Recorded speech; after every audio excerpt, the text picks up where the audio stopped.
anu peryogi ka hartos ku urang dina hadis kursi Gusti Allah ngadawuh yen kami mah kumaha sasangkaan hamba kami gitu.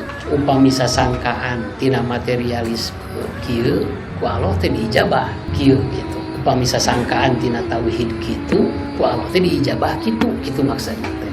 Janten Gusti Allah mengijabah wae kajalmi nu make sasangkaan tina dasar materialisme ijabah. Kajalmi anu make sasangkaan dasarna tina tauhid ge ijabah gitu. Siga jalmi bade mayunan takdir kapayun wallahu alam bisawab dina waktosna mah Allah ge pasti moal ngantep gitu. Wallahu alam bisawab dina waktosna mah Allah ge pasti maparin bolongan kajanten da prasangkana kitu.